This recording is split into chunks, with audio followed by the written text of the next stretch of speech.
Hi, my name is Shady. Nice to meet you guys.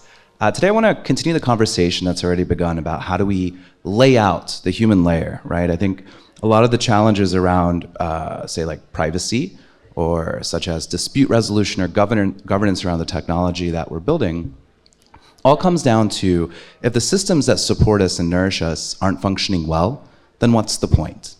And how do we actually form cultural substrates that allow us to safeguard this human layer? So I'll be talking a little bit about proto-governance, which is how we're thinking about these cultural substrates in small, intimate scenarios. And I'll speak a little bit about one of the major missions that we have at Human.Tech, which is a framework we've built out at Holonym Foundation for embedding digital rights into technology. So I would love to maybe make this a little interactive since we have an intimate group here. Who here feels like that's the frameworks and constitutions that have been established by our governments and our civic nations, do you feel that you experience or feel those when you're online, right? So for example, right to free speech or right to security, do you feel that these things are actually instantiated in your tech? Raise your hand if you feel like that your constitution matters in digital settings. Okay, so about half. Does anybody feel like the opposite, that when you're online, it's kind of like a Wild West and it doesn't matter what your government says? The majority, yeah, okay, there's more than just half. So that's the situation we're dealing with now, right? We had an incredible period in history after the Enlightenment. We broke away from divine right by monarchs.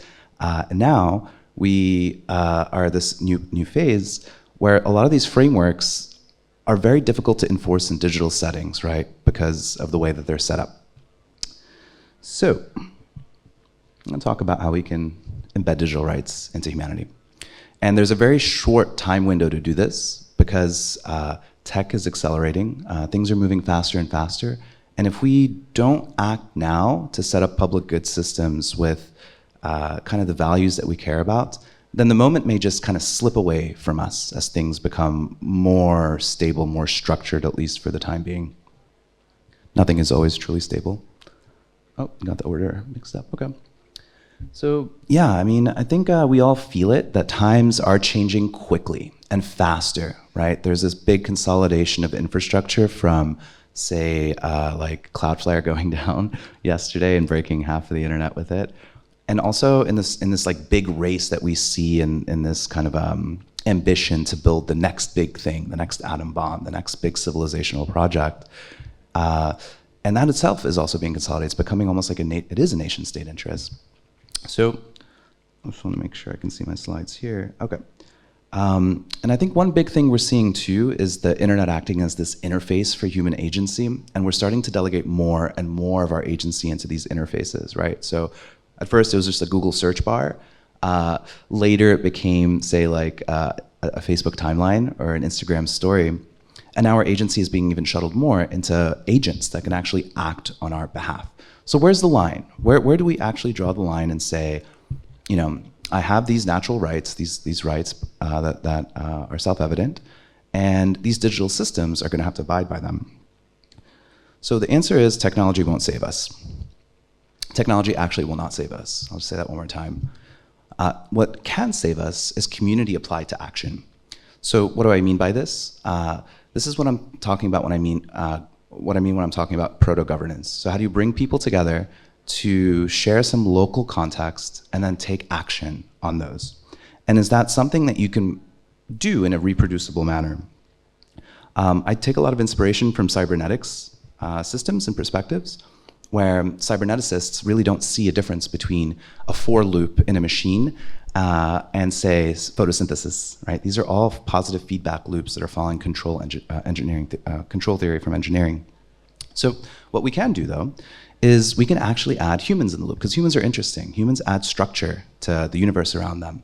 And by adding humans into the loop of these things, such as like a DAO governance vote or a protocol design or deciding what to do next with the Tor network, we're going to be able to get closer to the outcomes that we want. We have our first layer, and that's communities. Communities that are organized and co-invested in each other to see something through.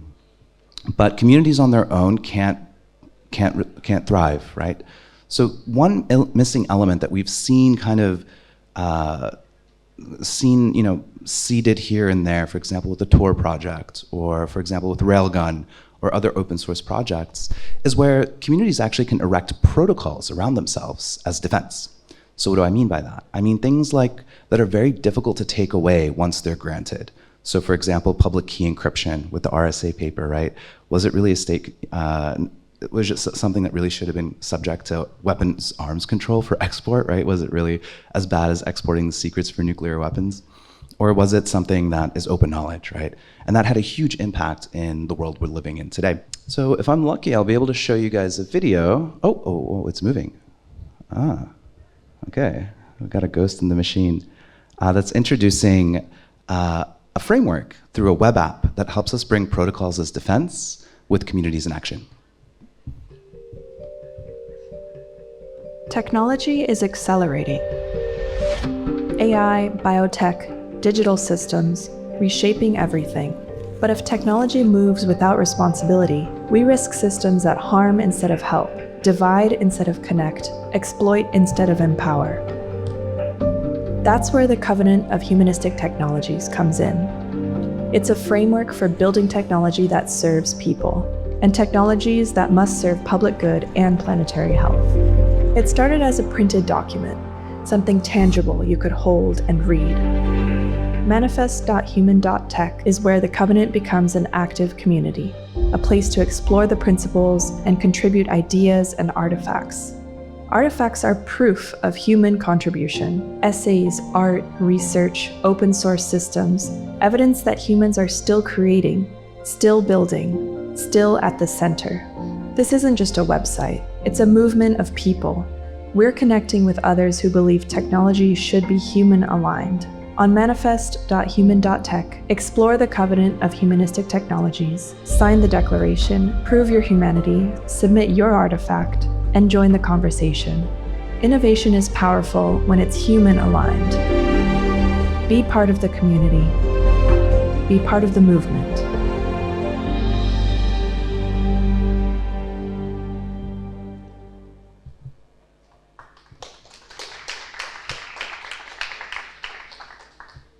Thanks. Yeah, really excited to share that with you. We just soft launched it last week at Edge City, where I'm gonna give a little bit more insight on what we did there. But I wanted to just double click on the Covenant. So the Covenant started off really as, hey, we're building these cryptographic infrastructure, these protocols, these web apps, these services that millions of users are starting, like we didn't really expect this, right? Are starting to use it for really sensitive things. So as we continue to iterate and develop and decentralize our tech stack, how do we actually, embed them with the values that we started off with?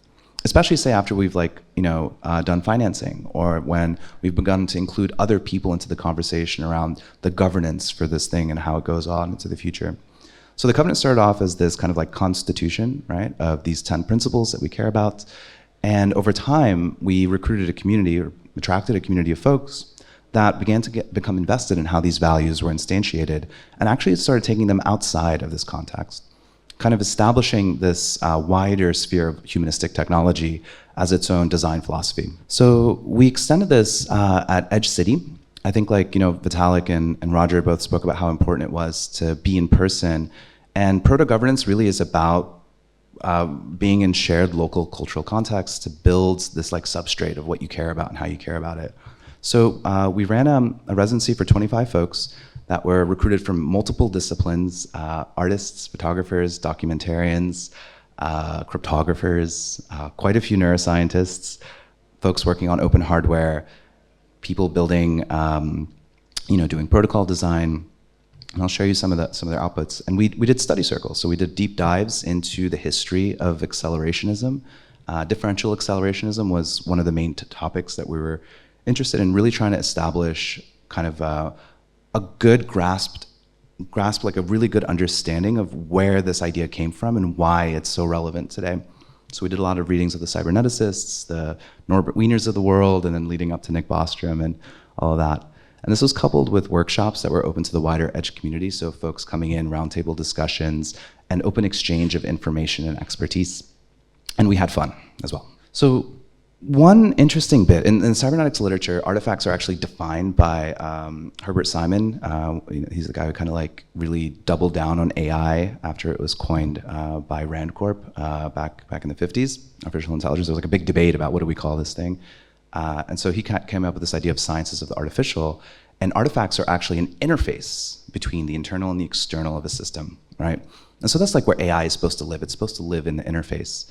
Now, what we've kind of approached is these artifacts are actually little pieces, interfaces between the wider world and the community. So where we're treating the internal side, this like proto-governance, local, intimate community, and then the artifact acts as a kind of like a funnel, either through art, science, or technology, to the rest of the world. So what are these artifacts? They could be anything. They could be like essays. They could be prototypes of apps. They could be films. And a big part of this is, in this residency, kind of creating a culture of co-accountability, where you begin something and someone else can either help you take it across the finish line or encourage you to do so. So what did some of these artifacts look like at the end of the residency, which was 10 days? I think we'll probably do a much longer one in the future. We had some really kind of eclectic contributions that were all along the same lines. Many of them were inspired by these 10 principles that are within the Covenant, which you guys can go check out. I'll give you a link for that later if you're interested. But one of them was a documentary called Natura Codex that collected over 180 hours of footage in Patagonia, at Edge City, and interviews with folks from Logos Network, from folks building in the AI intersection, pop-up city building. And the purpose of this documentary really was to bring this like kind of cybernetic lens to through magical realism to really explain why what we're building is really important and how this time is super special to open up the conversation to a wider mainstream audience. And so this was submitted on the Covenant web app, which is the Covenant is you can think of it as our DAO.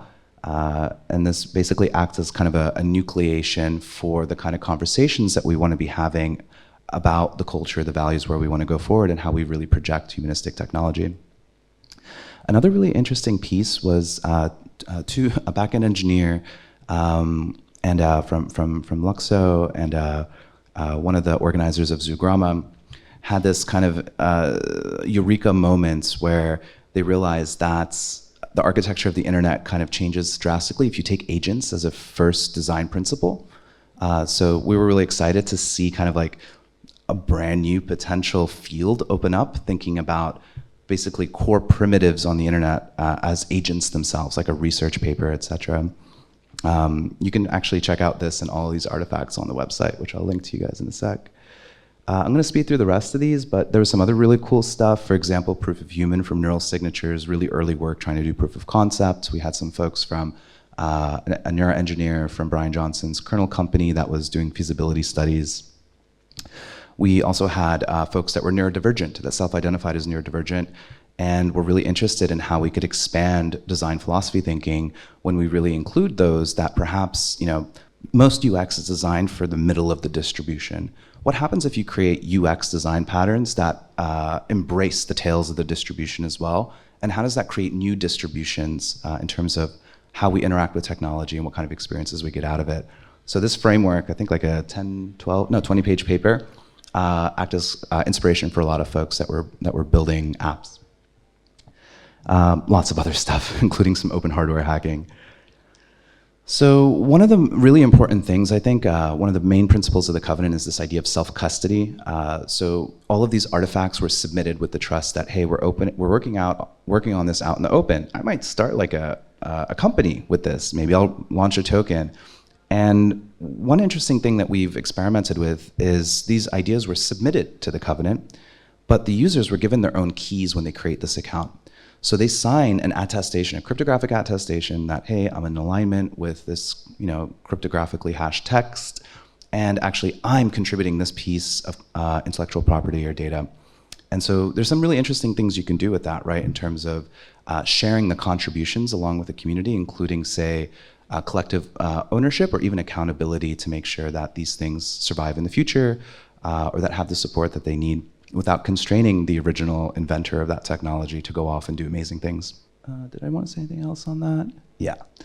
So yeah, I mean, I think this is a really powerful primitive. This web app is open source. So if you're thinking about proto-governance or small shared cultural substrates to bring people together to establish the nodes in your human layer, you can take a look at our GitHub at Holonym-Foundation, github.com/Holonym-Foundation.